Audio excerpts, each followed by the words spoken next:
Hello! Today we are here to discuss Rome in a Day. This was a Gen Con pickup. It's another one of these I cut you choose type games. Before we get into it though, got a couple of things. First of all, make sure you hit the subscribe button and the notification bell because you don't want to miss any of these upcoming Gen Con games or any of the old games. We got lots more from the Vintage Vault to get to the table. So.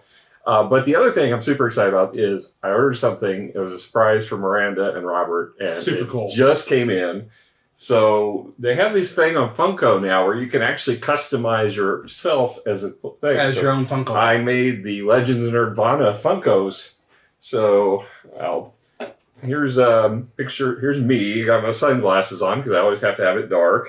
That's right. Wearing a classic black T-shirt. They didn't have where you could put actually the words or anything on it. Holding a joystick and a deck of cards. We could have put that "I'm not the traitor" T-shirt on that. That'd have been perfect. I know. I might have to take a little white little ink pen or something in there. Right. Ink pen, right? You can trust me. I'm not the traitor. But they have a really steady hand. Yeah, that's super cool. Then we have Miranda here, and she's red hair. Got her red hair, classic red hair. She's holding a book and her cell phone, of course. Of course. That's the only thing it could be. I almost put two cell phones. It's just too bad we could put knitting needles or something. Yeah, they didn't have anything like that. I was looking. That'd have been perfect. But yeah, if they had something for sewing and needles. But yeah, she's got her little dress on, her glasses. But then my favorite of all, we have Rob. He's got the shaggy beard, nice and gray. Got his dogs. My got Tucker in there. He's not. They didn't have Scotties, but they had a nice, that's close. dark dog, and it's close as I could get. Yeah. And he's got his fancy striped shirt because he always, apart from today, he's dressed up usually fancier than us. He's holding a comic book and a video game controller because it seemed the most appropriate for him. That's what I do. So, yeah, I was super excited when these came in. So yeah, those are super cool. And I appreciate it because those are perfect. The miniatured versions of the Legends of Nerdvana. All right. So, Rob, what can you tell us about Rome in a Day? So, as Randy mentioned, it is a brand new release, 2023. Overall rank is 7,222. It's rated as 7.2. Plays 2 to 5 people. And it plays in 15-20 minutes, which is pretty accurate. Unless you're playing with Caleb. Right. Ages 8 and up, which I think 8 and up could do this. Yeah, it's pretty quick, simple. Pretty simple. Now, I apologize for mispronouncing the names, but it's designed by Yevgeny Petrov, art by Irina Pachinkina, published by Red Cat Games. Now, the MSRP is $29.99, but I found it several places cheaper. Card House has it, Geek Market has it cheapest at $20. Card House has it at $20.89, and Noble Knight's got it at $24.95. But it's readily available. All right, so let's talk about what you get in the box. So you get a bunch of little cardboard tiles, different. They have a set for each player color, and there's 5 player colors. And they got the markings on the back, so it's easy to keep track of them. And then you have these. I really like these card buildings. They're the wooden bits, wooden shapes. Nice. To the different building types. The building types are they have names, but they're kind of irrelevant because all it matters is they match the colors of the tiles. Right. So you have like I don't know what it's a mill. You've got a bank. You've got Coliseum. Some kind of theater they call it. But it's all Roman themed tiles. You can't. Some of it don't look too Roman. Yeah, it don't look Roman, but okay. Yeah. I mean, if you squint, and the Coliseum is the most Roman of all. Yeah, but it's. I mean, theme is completely layered on. It really is. But yeah, the wooden bits are cool. You get a very few cards because you don't need them. You just need for voting, basically. Well, and it does randomize your buildings that you get. So. Yeah, so that's basically all. And you got your screens. Dividers. It has the rules of the game are right there. I mean, in shorthand, the rules aren't very long in this game to begin with because it's a very simple game. And then you got your cards to distinguish which direction you're going to go. Yep. So, those are the voting ones. The direction one's this. So yeah, that's really all there is to it. Not a whole lot to it. But the wooden bits are nice. I'll probably give it a 6.5 just because of the wooden bits. I think 6.5 is a good score. Yeah, because the wooden bits are pretty neat. And then the tiles, they're pretty standard fare. Yeah. All right, so moving on to theme, as we mentioned, it is completely layered on. This is a simple. It does not feel Roman at all. No, you're building a territory. You're trying to align your colors so you can maximize your scoring, and you're doing a I split you choose type of gameplay. So it's very simple. The scoring of this is very simple. There's not, I mean, this is definitely an entry level game. For sure. There's not that much complexity to it. I do like that it has a pattern, but all the tiles are pretty much the same. Oh, there is some differences. Yeah, there's some differences. They made some slight art differences on some of the tiles, but for the most part, the tiles are pretty much the same. There's not a lot to this. The art's kind of pretty. The colors are pretty. I will probably go ahead and give it a 5.5. I don't think there's that much to it. It's definitely very bare bones theme. Right. I'm probably going to go just a little smidge higher at 6, just because I do like the Colosseum wooden bit for the theme. I mean, that's the only part of it that's thematic that fits to it. But the art's not bad. It's just not really truly thematic to the game. But yeah, I do like the wooden Colosseum theme of it. So just a smidge higher. All 6. Right. So let's talk about the rule book. Rule book is that's it. Trifold.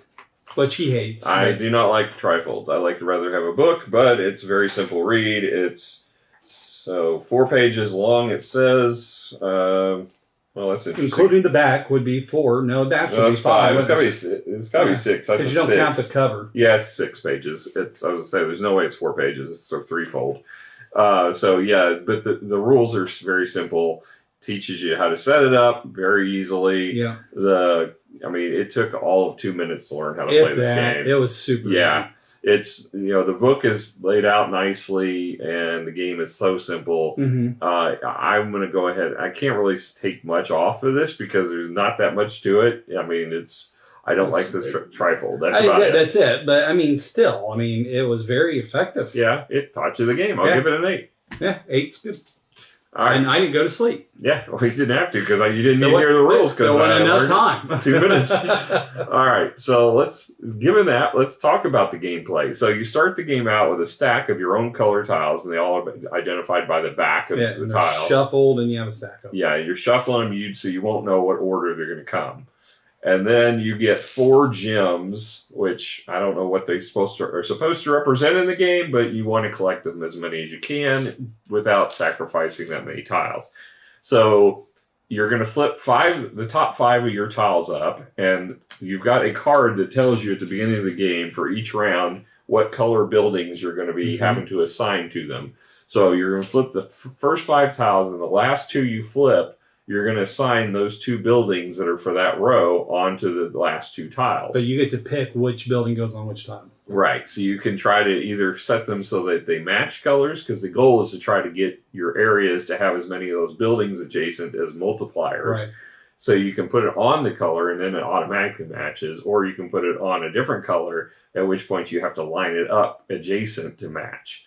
And then you're going to then after everybody's done that, you're going to take your tiles and hide them behind your screen, and you're going to choose the arrangement you want to give to your opponent. The 2 options you're going to give to them. Yeah, so you can do 2 and 3, or 4 and 1, or 5 and 0. You can do any one you want. But keep in mind, whatever you give, they're going to be choosing. So if you do 5 and 0, probably you're going to get the 0. Right. Yeah. Now, well, the only thing you would get is the crystal, because the crystal will go on the side of the least amount of tiles. Right. So you're sacrificing one of your crystals you start the game with, no matter what you do, because one side is going to be smaller, and you're always going to assign a crystal to that smaller side. Mm-hmm. So then you're going to offer, it alternates to your left or to your right. You're going to offer your offerings for that round, and the person to your other side is going to offer you the choice of theirs. And you're trying to, between the ones that get left behind by a person to your left and the one you're gaining by choosing on the one on your right, you're wanting to try to meld the best collection of tiles so you can maximize your scoring. So as you can see in front of us, we got different layouts, but you're trying to get the most colors adjacent to the right color building. Right. So, Miranda has, of course, purple. She's got lots of purple, 4 buildings of purple. and she's got a bunch of purple tiles here. This one is sitting on a yellow, but it's still adjacent to her purple, so it's still going to count as a multiplier. So at the end of the game for purple, she got 1, 2, 3, 4, 5, 6, 7 times 4, 28 points for purple.